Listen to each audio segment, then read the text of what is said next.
Welcome everyone to our grand rounds for November Zoom session. Today we have Dr. John McFadyen joining us. He's going to be speaking about advances in diabetes. He his biggest thing that he wants everyone to know is he works closely with our diabetic clinic here, doing virtual clinics every month. Welcome, Dr. McFadyen. Great.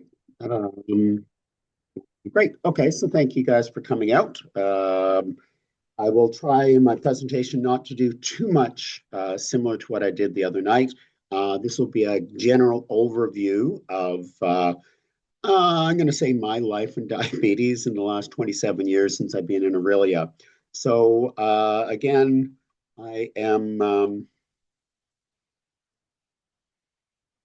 happy to be here. The objective is, again, the review of diabetes management over, actually, I put here 1992, which was the first important diabetes trial. We're going to be reviewing, in part, some issues of guidelines and also talk about new technologies. So as far as disclosure, those are my disclosures, but this is the actual disclosure. So every company that has produced anything related to diabetes is had the opportunity to influence me, and most of them successfully. But I try to spread my biases around to the most for the most part, and I think it's a balance, right? Because they are the people who support most issues as far as CME. That being said, I don't think I'm going to say anything specifically towards any individual products today. So again, just I think the issue is not so much bias, but it's credibility. So I'm not an academic. I find that as a positive. I'm also not an endocrinologist, which I would argue is also a positive. Uh, Many other people wouldn't feel that way. So I've been doing this in Orillia since 1998, 1999. I have lots of patients, and also related to the medications that have made the biggest difference over the last 10 years. I have a ton of patients, plus I also do heart function, so I cross disciplines in that respect as a general internist. Also, I'm sure you guys have seen this image. This is, I think, from 2 years ago when they lit the Christmas pole in Orillia. They figured, I guess, that the branches wouldn't hold the lights, and they thought this was a good idea. If you ever have an opportunity to view the video, it's actually quite funny. And questions, what I'm going to do is I'm going to stop part way to see if anybody has any questions. But typically, most of the questions when I do a Zoom are going to be at the end. And finally, right after this presentation, I will be posting the slides on my website, which is sdcrc.ca, so the Simcoe Diabetes Cardiorenal Clinic. I also provide consultations through OTN, through I guess it's, there's e-consults, plus obviously we see patients in Parry Sound through telemedicine. I also participate in Virtual Hallway, and if you want to get a hold of me, that's my email address. So looking at diabetes in Canada over the last 25 years, this slide represents, again, incidence of diabetes when I started doing diabetes. I won't take credit for the expansion, but nonetheless, so average in 2000 was approximately 5% across the population. And as we scan forward every 5 years, you see the map becoming more dark blue. And dark blue means greater than 10.5%. And so here we're standing here now, looking at it, it's 10.35%. However, recognizing that there's another 50% of people who have diabetes and don't know it. So the overall prevalence is about 9.6. However, that goes from age 1. And so once you hit 65, it's 27%. And once you hit 80, it's about 35%. So this represents a significant portion of our patients, as obviously we're seeing a lot of the people as they get further along in their age. So my journey started back, this is 1963. I'm there. That's actually, you can't see it there, but that's the New England Journal of Medicine right there. So I'm looking for evidence to say that managing diabetes actually makes a difference. So nothing there. Fast forward to 1993. I just finished my residency. We were in Ottawa. Clearly, I didn't learn anything about birth control, but I did realize that I needed to learn something about diabetes. And so this was the DCCT trial that came out. This was dealing with tight control of patients who had type 1 diabetes and whether that made a difference.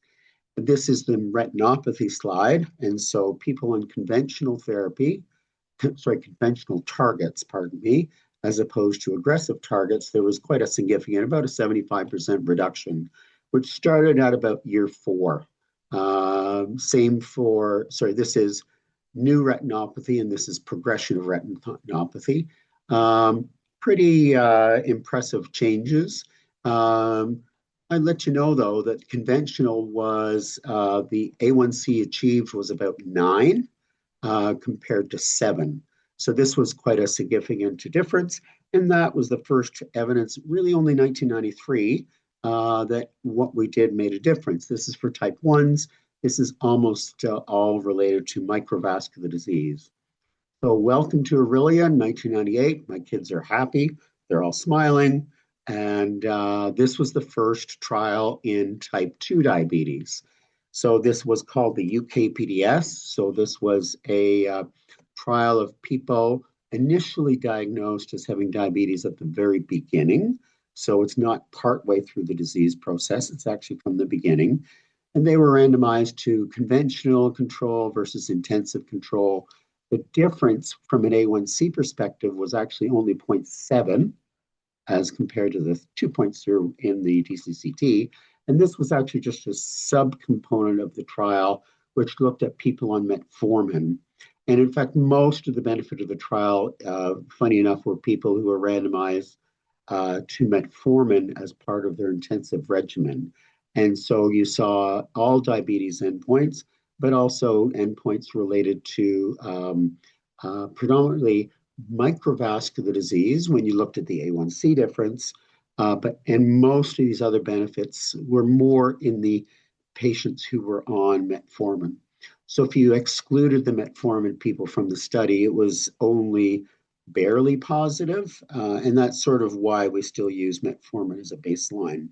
One thing to remember, and part of the reason which motivates us in diabetes world, is this slide here. So this is an old slide. You can tell because back then, blue slides were cool, and this sort of bright yellow, these were the color slides that we used during medical school. But anyway, so if you look at event rates of complications as it goes by the mean A1C, the difference in event rates when you go from, let's say, an 8 to a 7 is fairly marginal. If you take somebody whose A1C is 12, this is UKPDS or type 2s, and bring them down to 9, which you would say you're still not doing really well, the amount of benefit that you get from that, from those really high glucoses compared to just sort of crappy glucoses, you actually get way more benefit than being worried about 7.1 to 7.0, for example.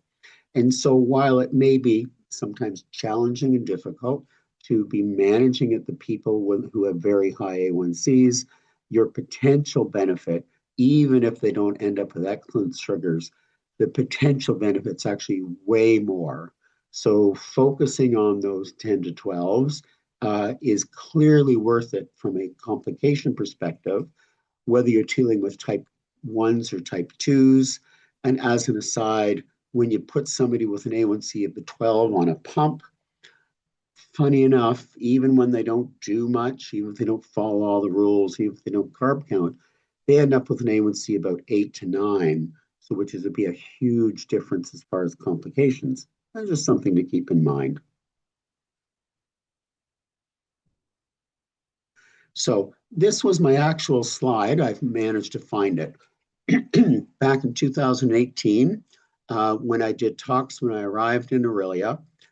These were prevention of complications. So this is part of the diabetes guidelines. So diet, exercise, sugars, cholesterol, and blood pressure. Don't smoke, and you had some follow-up. So this was the uh, overall strategy for helping with preventing diabetic complications. This is 2018. Did this make a difference? And so there was a very small trial called STENO2. Initially published, the first results were published in 2003. But what basically they did was they took a very small number of patients. They gave them a higher incidence of complications because they had microalbuminuria. And what they did was they said, okay, you guys go to a clinic where it's very intensive.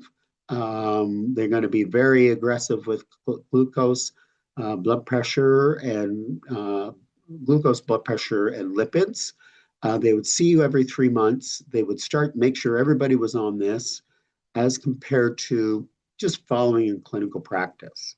So it's kind of a way to assess aggressive strategy as it based on the 2018 guidelines with, it's not that these guys didn't have their blood pressure managed or weren't on a statin, but it certainly wasn't very as aggressive. And so this is the results.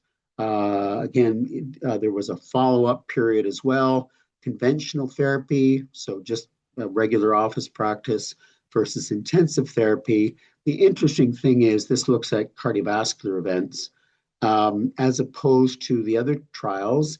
The difference in event rates start really, really early, number one. And number two, these event rates are huge. So 60% at 10 years having a cardiovascular event compared to, this is about 30%. So just outlining the importance of usual care, being aggressive with blood pressures, being fairly aggressive as far as statins, and being very aggressive as far as glucoses actually did make a difference. So this slide sort of looks at the clinical trials in diabetes between these 2 years. So 1998, UKBDS, 2015, we'll get to in a second. So interestingly, so it wasn't quite as bad as the Leafs, who have been without anything since 1967. And I'm afraid this year looks not like 1967. So in this time period, you also saw some trials that were actually negative trials. These are trials looking at trying to be very aggressive as far as glycemic control. So this was basically the intensive therapy group was trying to get an A1C of less than 6.5. And the funny thing is, in this patient population, their risk of dying, generally felt not to be a good thing in a clinical trial, was interestingly higher in the intensive therapy versus standard therapy. So not a really positive trial. There was a hope that we would see benefit from a DPP-4 inhibitor. So this is sitagliptin. With a DPP-4 inhibitor, again, looking at MACE over a period of time, and these lines are superimposable. So no benefit of this specific medication or class when we're looking at preventing major cardiovascular events. So by this point, we're still in, and this is 2013 guidelines, we're still in this A1C-centric, glucose-centric approach to diabetes management.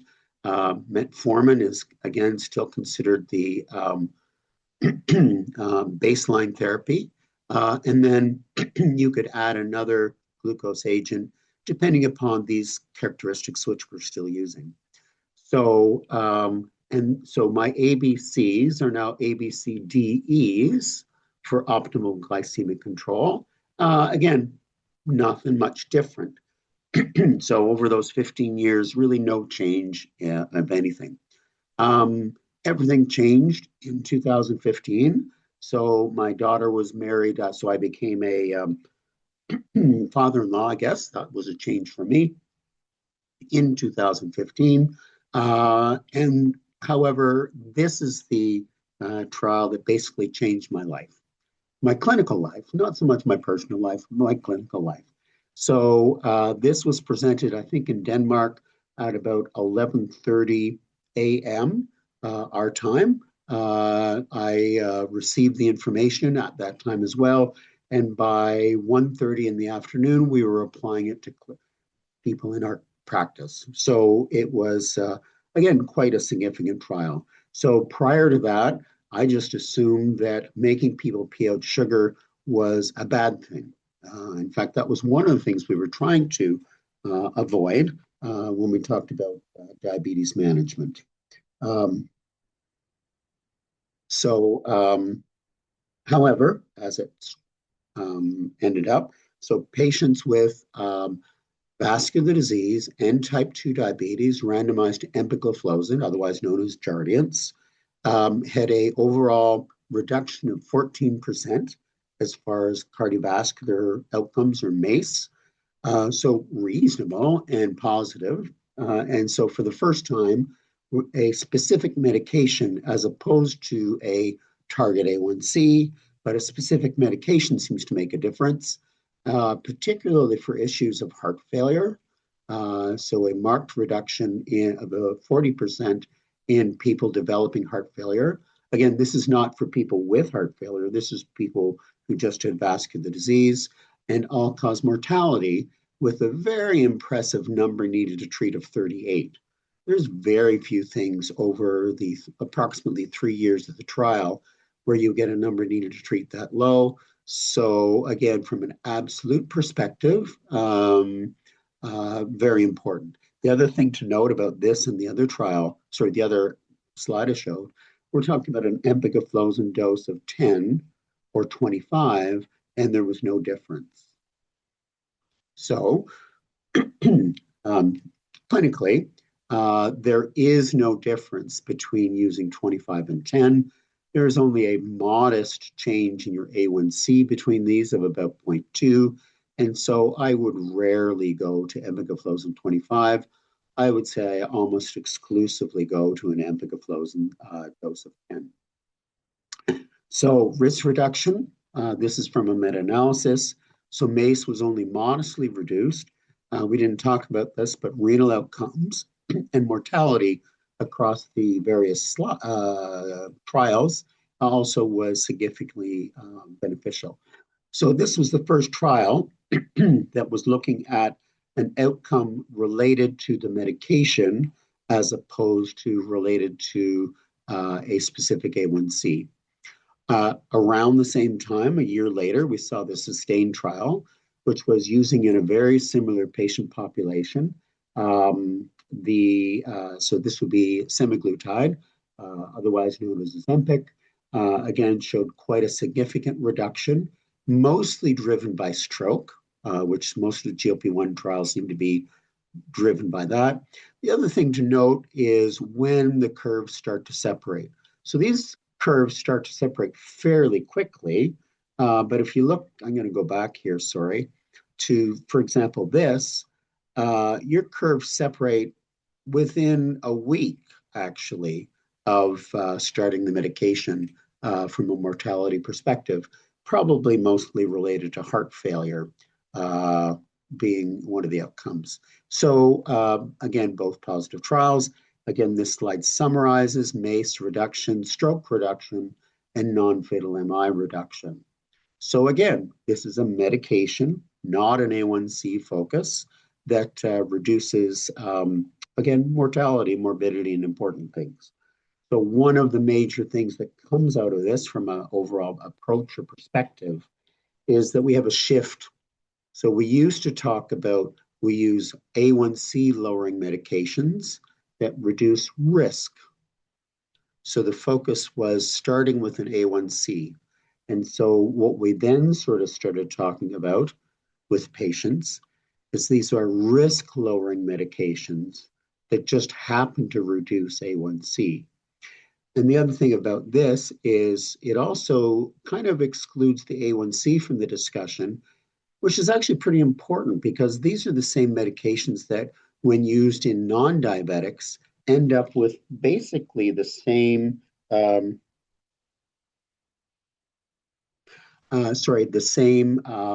amount of benefit, basically, in patients who do not have diabetes, which is quite remarkable.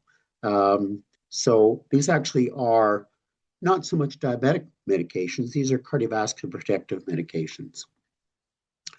This is the 2020 guidelines. Again, the guidelines weren't done until 5 years after the trials. They're still relatively A1 centric, because in order to sort of get at these issues, you have to look at that asterisk, still again starting metformin, and then once you have vascular disease, you just continue down the table. And again, this is a bit confusing because they put these grades into a table. It doesn't make any sense. But again, they're saying if they have vascular disease or chronic kidney disease, then they should be on these medications. However, it wasn't quite as clear as far as A1C and when you would start these things. So if we look at individual disease states, when it comes to use of these medications, so heart failure. So this is heart failure in diabetes and in non-diabetes. So you have exactly the same. The use of a SGLT2 inhibitor, which is dapagliflozin, known as Farxiga. Again, for worsening heart failure or death, both had significant reduction, not only relative risk reduction, but an absolute risk reduction. So number needed to treat would be around 22 to prevent a heart failure event. And cardiovascular death, again, the number needed to treat would be about 52. So pretty impressive, and even more impressive than standard therapies of ACE inhibitors and statins. So for heart failure with reduced ejection fraction, SGLT2s are part of the foundational therapies. So we talk about goal-directed medical therapy ×3. And for heart failure with preserved ejection fraction, there's actually a couple of studies. This is fairly recent, I think from the spring, where they used tirzepatide, which is a GLP-1 glucagon agonist, called tirzepatide or Mounjaro. This looks at heart failure with preserved ejection fraction, and again, mostly driven by worsening heart failure event, but a clear 40% reduction in event rates. It did take some time to see that.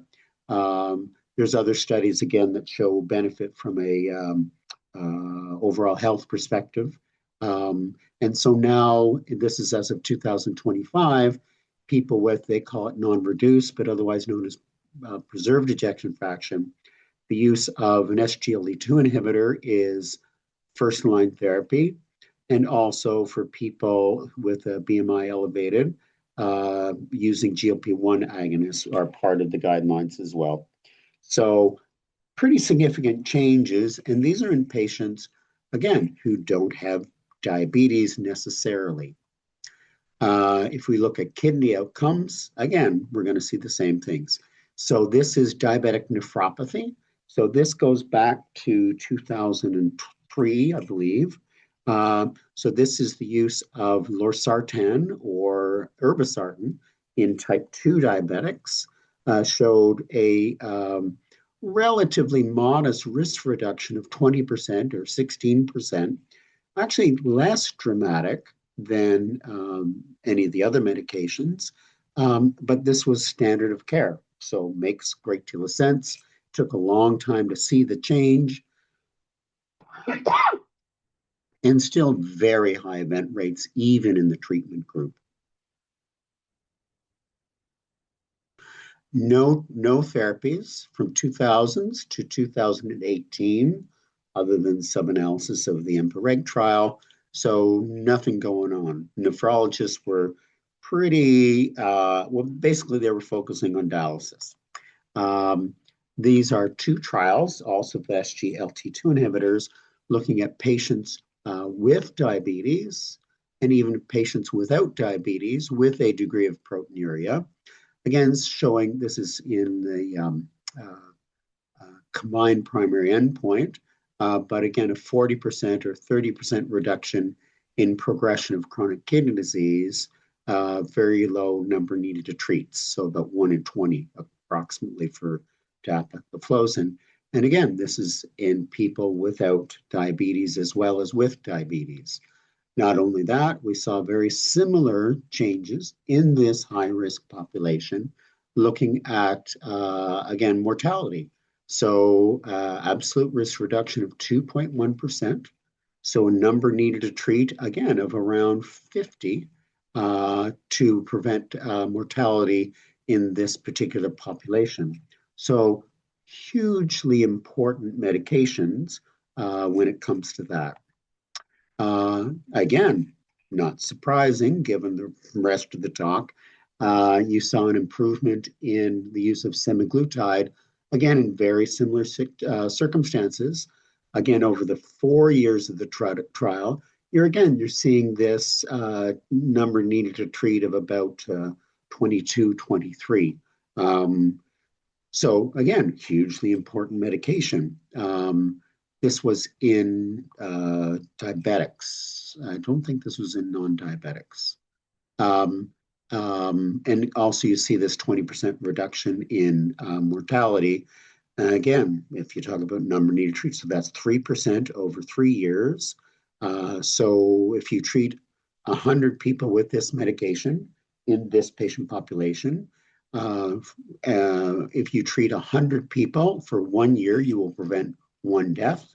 And if you treat those same 100 people over 3 years, you would prevent 3 deaths, which is pretty impressive when it comes to medications for this.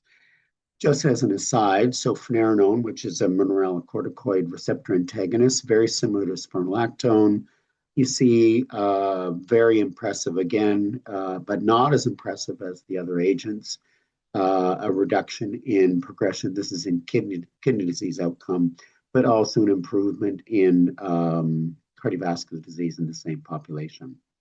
So as a result, these are the current guidelines when it comes to nephropathy.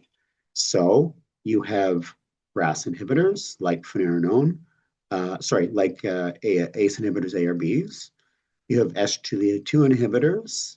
You have GLP-1 antagonists and the finerenone. So you went from one treatment over the last 22 years, and you have now gone to an additional 3 treatments over the last 7 years. So huge differences in very short periods of time. And this is the concept that you want to be looking at. So the idea is delaying things. So if you start somebody who already has a lot of kidney disease, their eGFR is 25, you can delay dialysis by about 2 years. Pretty important if you're here. So this is actually very impressive. And if I was heading towards dialysis and I could take something that could delay it by 2 years, that would be pretty important. What we're sort of conceptually trying to do, however, is this. So taking somebody who has relatively minimal disease, so urine microalbumin is positive, but eGFR is still excellent, and changing the trajectory. So these slopes are the same. So you want to you're going to be on dialysis in 21 years versus 47 years. Now, if you start out at the age of 30 and you have type 1 diabetes, for example, this is important. If you are 70, I'm going to say we really should be thinking about age for some of this stuff. And again, it depends upon what you're trying to change. Again, this is only looking at nephrology outcomes as opposed to other issues, strokes, heart attacks, and those sorts of things. But I think there is an age consideration to include in the discussions. So now there are 4 pillars, very similar to heart failure, very similar medications. I think my question is, does everybody really need to be on medications for this problem? Or, how do you decide when to add, for example, the finerenone, which is pretty important, or in type 1 diabetes, the use of an SGLT2 inhibitor? As an aside, there was a trial that came out 2 weeks ago using finerenone in type 1 diabetes with nephropathy, which was strongly positive. So we're now going to use, well, we've actually in the last 3 years been using this anyway, but just more evidence to say that this would be important. So these are aspirational messages.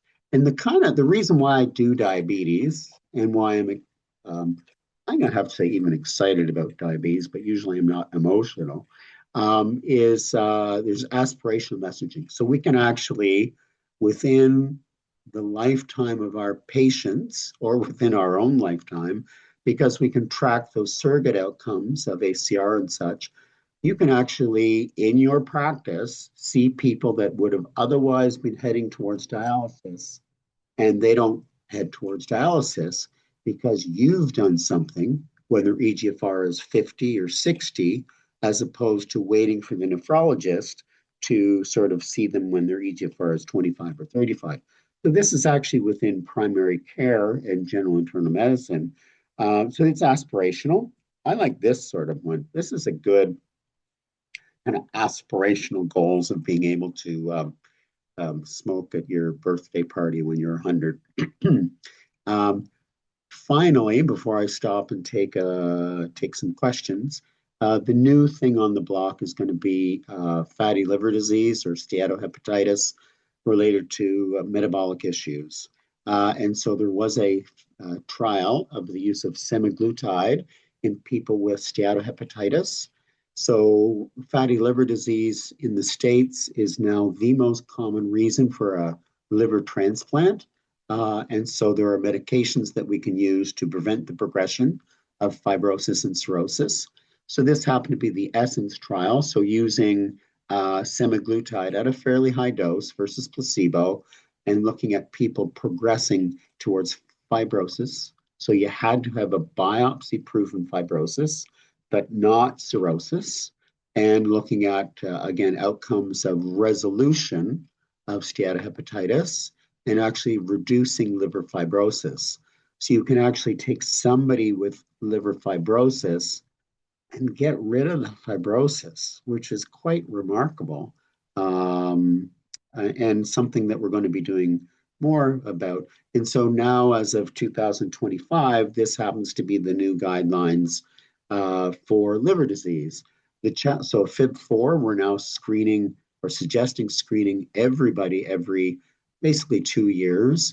This is very simple. It's an AST, ALT, age, and platelet count. In Alberta, they actually provide this already calculated. So if you've ordered any of those 3, they will automatically give you a FIB4 screen. They're apparently looking at doing that in Ontario, similar to when they do KFREs. I don't think they're quite there yet. So I'm going to stop there for a second to catch my breath, have a drink of coffee, and address any questions that people would have at this point. I have someone in the chat, which is me pausing for questions in the middle. Any questions? People, you can unmute and ask if you want. Heather doesn't have a question. Man. Dave, do you have a question? Yep. Can I ask about the FIB4? Do you have to have AST in that calculation? So the answer is yes. And the way you get around it, because otherwise the lab will charge you, if you say you're a liver specialist, then they will do it for free. If you say Okay. you're evaluating for severe liver disease, they will do it for free. Oh, Um, so you can actually get it. It is completely crazy why you just can't order it. Um, it's not on the usual forms, and they charge the patient $35 to do the test.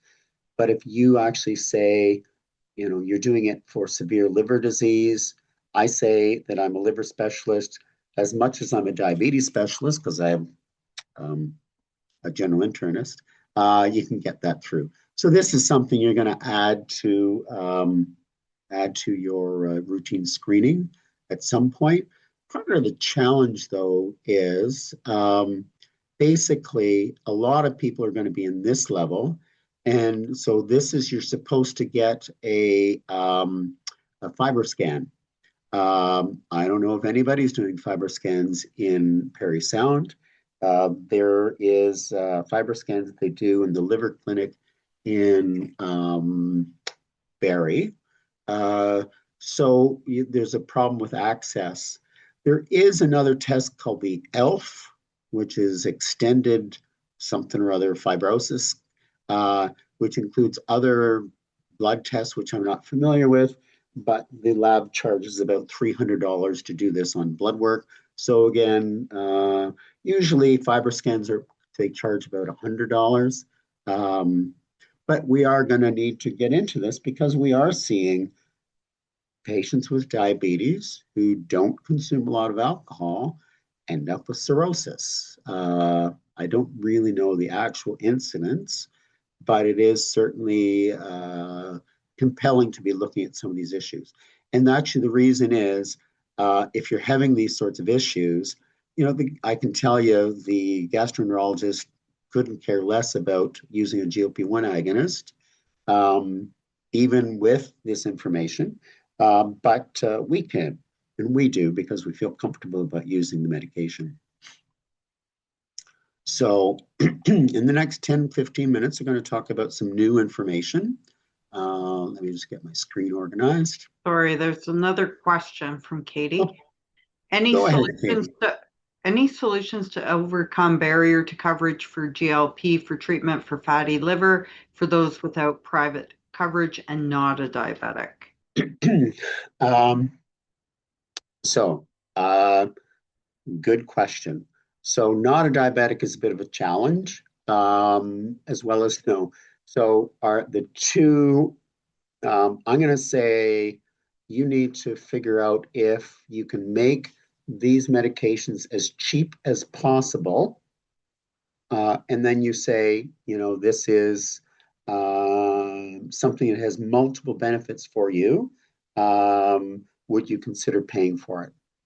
So the cost of Mounjaro, 15 milligrams, which would be the dose that they're using in the studies. The cost of that, if you don't know anything about it and you just order the script, it's about $960 a month. Most people are unwilling to pay $960 a month. Um, we can, through various manipulations and such, through drug company support, through counting clicks, through not throwing out your last dose, you can get the price down to about $120 for 5 milligrams, which isn't the dose in the trial, but it's a pretty effective dose from a weight loss perspective and such. So, I would say there are some people that would be willing to spend $120 a month if you're using it for a bunch of different indications as compared to the $960 a month. So at that point, you can go to my website. I did a talk on this in Barrie 2 weeks ago. There is some slides about how to reduce costs for Mounjaro specifically. The cost of semaglutide 0.5, which is the cardioprotective dose, you can get down to about $120 as well, but you're not going to get the same degree of weight loss. So I wouldn't be as excited than if I'm using Mounjaro. So there are ways to reduce the costs. access issue. But and the other thing is there are other benefits, obviously. So sleep apnea, for someone who doesn't want to wear a sleep apnea machine or can't afford it initially or whatever, Mounjaro is a pretty good, or tirzepatide is a pretty good treatment for sleep apnea.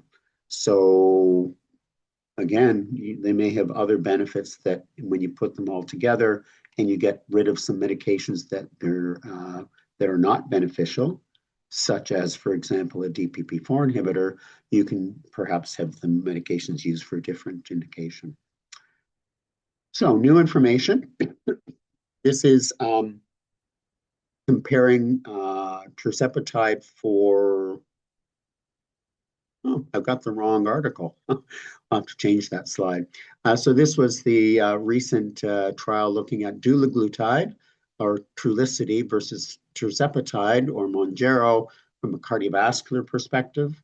And basically, because dulaglutide was previously studied to be found to be beneficial from a cardiovascular perspective, so tirzepatide was non-inferior, just barely.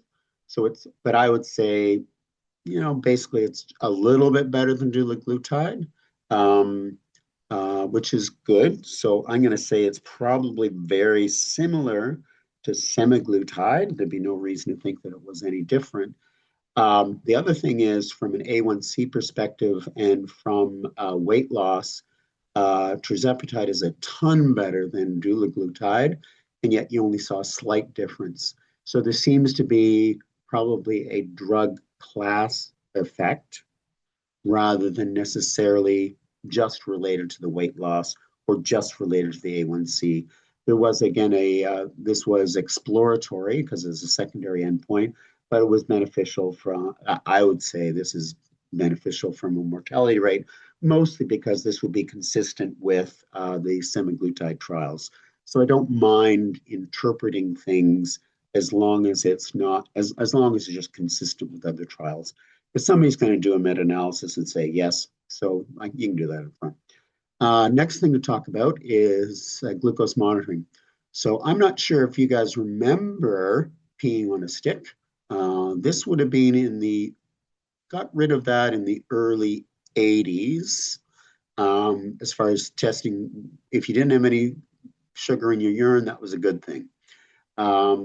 Finger prick glucose testing came out in the early 80s as far as people being able to use it at home. There used to be this large device, and then they have these small readers with capillary glucoses.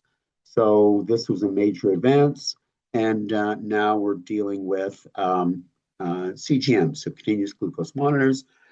This one happens to be a Libre 3. This is a Dexcom G7, but other ways that we can look at this. So this looks at the sizes.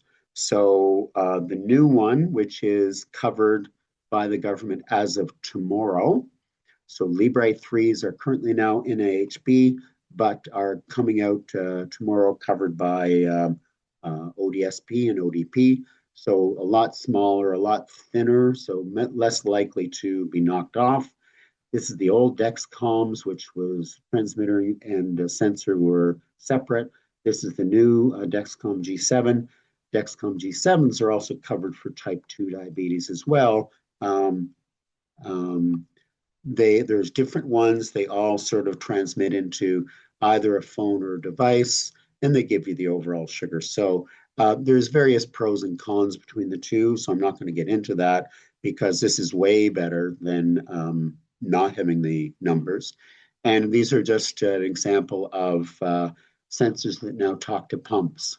So this, from a type 1 diabetes perspective, is life-changing for most patients to be able to go to this. Again, they're not 100%, but it's very impressive. So sensing, the little wire goes just under the skin. It's like very thin. Most people will not even feel it because of the back of the arm. It can go various places. The Libre is the back of the arm. The Dexcom can go other ways. This happens to be Medtronic, where the sensor is talking to the pump, which is here. but the idea is you get a better sense of sugars overall. So does this patient have good glucose control? So historically, when we used to look at blood-stained booklets that we would hand out and they would bring back in, I'll scribble lots of different pens and such, you would say, this looks awfully good. Is this good glycemic control? And most people would say, yeah, no, it's not like really good at all. So the more information that you get, then the better that you're able to see where things are. And what I'm advocating for is from a physician perspective, diabetic educator perspective as well, but a physician perspective, thinking about this as a diagnostic tool, more so than necessarily just looking at overall glucose control. So this is, so I only present my own patients now. So this is a 69-year-old male with schizophrenia in a long-term care facility on medications, on lots, plus on MDI insulin. Sugars are quite poor. And from the long-term care facility, this is his sugars. So excellent sugars overnight, less than 10, and you have this big kick up after breakfast. What do you think's going on? So when you see patterns, it's important to say why the pattern is happening. So the trick to this is not changing his insulins. It's actually identifying he's in long-term care. So the nurse at breakfast looks at the sugar and says, your sugar is good. Why would I give you insulin? So the problem was not that he was not on enough insulin. Well, he wasn't on enough insulin because he was getting no insulin, because the order said no insulin if his sugar is less than 10. So very predictably, every breakfast, his sugars go up. So using it as a diagnostic tool as much as a therapeutic tool. This is another patient of mine. So he's on lots of medications. He's on Tresiba, he's on Ozempic. His A1C is 8.5. What's the next best thing to do? He says he can sometimes get a low, which he doesn't test for. He tests every couple of days, says the sugars are good, whatever that means, and he doesn't like the Libre. So from a diagnostic perspective, what do we do? Because I don't know what to do. My granddaughter, I asked her, she didn't know what to do. So we just put in a diagnostic, got one off the shelf, put it in his arm, gave him this, and off he went. He comes back, and this is his pattern. Now, realizing we're missing some data, like Libre 3s will take care of it because it's more continuous, but this is his pattern. He, in fact, is telling the truth. His sugars are amazing when he tests. He goes up markedly after breakfast, less so, and then declines to good overnight by the evening. So he needs Basal Plus. He doesn't need to be on MDI insulin. He just needs some support at breakfast. That's probably all he needs. And you would not have known that had you not put in a diagnostic Libre. I think finally, there are some newish medications. So this is Icodec. You may or may not be familiar. This is a once-a-week insulin. And basically, this is the glucose profile, lowering profile of insulin glargine, so 24-hour insulin up and down. And so if you give a long-acting insulin, you still get that up and down. But by the end of 4 weeks, the trough is very similar to the trough of a 24-hour insulin. And the peak is very similar to the peak, but it takes 2 or 3 days and then goes off. So this ends up to be a once-a-week insulin. Again, I would only use this for type 2s, although it is approved for type 1s. And if you compare it to usual control, again, it's basically the same. There's no real difference. There's a slight, but no real difference. And so there may be some patients, it does not have ODSP coverage, but there may be some patients where this would be appropriate. We actually have a couple of patients who have type 1 diabetes who are unhoused with recurrent episodes of ketoacidosis.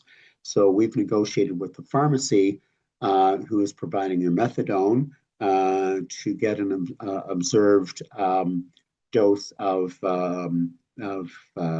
this medication, Icodec, once a week. And they're no longer being in hospital with DKA. So to sum up, this is 2004. This is my granddaughter. She's a little bit older. And these are the guidelines. So for the first time, although metformin starts, this is not A1C centric. So higher or normal A1C, if you have heart failure or if you have chronic disease, the decisions are made independent of the A1C. I actually disagree with that. This should say with vascular disease to make it clearer. There may be high risk should also be included, but this really should say with vascular disease. And here's the medications that you would include. And again, these are already out of date because of the findings for people with heart failure, preserved ejection fraction with GLP-1 agonists. But these are now no longer glucose-centric or A1-centric. They're actually complication-centric. So when we used to say ABCs, ABCDEs, and now we got a whole bunch. And this group, as far as drugs, is no longer talking about high blood pressure and high cholesterol. They're actually talking about these medications for cardiovascular or cardiorenal protection. So it has expanded our ACBDs. I think this is one of the main concerns that I have these days is not starting these medications, but continuing them on. So if you look at the discontinuation rate, so if you put people on Ozempic as an example in your office and you look at the 2-year mark, over 60% of people are no longer on a GLP-1 agonist. This is a huge issue because we've already said these are life-saving, stroke-saving, kidney-saving medications. So we need to, I think, address this issue. I would rather us address this issue than come out with yet another molecule that's beneficial. Things that I do, microdosing, I think most people are familiar with this. This again is on my website. But if you start with tiny doses of Ozempic, the goal being to be on therapeutic doses, but if you go slowly, then you're more likely able to tolerate it. And again, making sure you're able to treat yeast infections. And the main issue is recurrent infections require suppression and with fluconazole. And that's the sort of usual typical recipe for that. So you treat for 3 days and then once a day. This summarizes all of the outcome data. So comorbidities across the top, vascular disease across the side, and agents across the bottom. Again, this is on the website, but this is a summary of everything that relates to the diabetes guidelines. So conceptually, whose job is this anyway? So the nephrologist says it's the cardiologist's job. The endocrinologist says it's the nephrologist's job. And there's a lot of overlap now. Primary care deals with all of it. So you're definitely more likely to be comfortable with a GLP-1 agonist than a cardiologist is, and maybe a nephrologist. I deal with the middle here because I deal with things that cross disciplines, similar to Dr. Mills, who would be doing the same thing. So in 1999, the issue was not how you improve the A1C, it was that you improve the A1C. And now the issue is it's not that. It's actually how you reduce the A1C is more important than the A1C that you're reducing. So with 7 minutes to spare, we will open the floor for questions.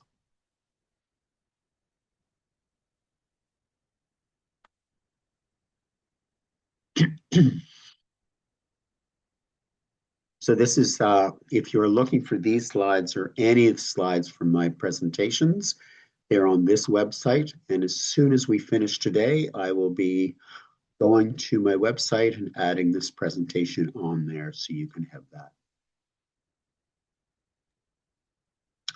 And as a motivator, if you had asked me when I was in medical school or as a resident that I was going to be doing diabetes, I think I would have hit you or disagreed with you intensely, because diabetes at that point were patients in hospital with brittle diabetes, and that was my exposure.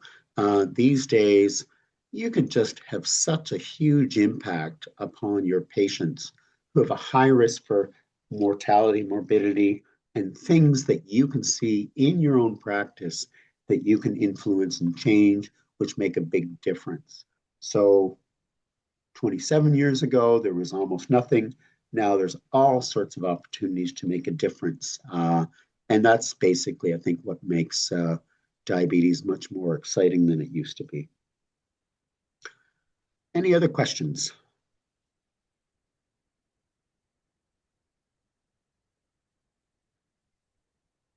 Okay. I'm not seeing anyone unmute. And we're finished before 1 o'clock. That's got to be good. It is. Well, thank you so much, Dr. McFadgen, for sharing your knowledge today with us and for sharing it 2 weeks ago. That was fantastic. And I look forward to having you come back again. Excellent. Thank you very much for having me. I like to talk. I'm learning that. Yeah, I like to talk. Great. Okay. Thanks for coming out. Okay. Thanks, everyone. We'll see you in a month.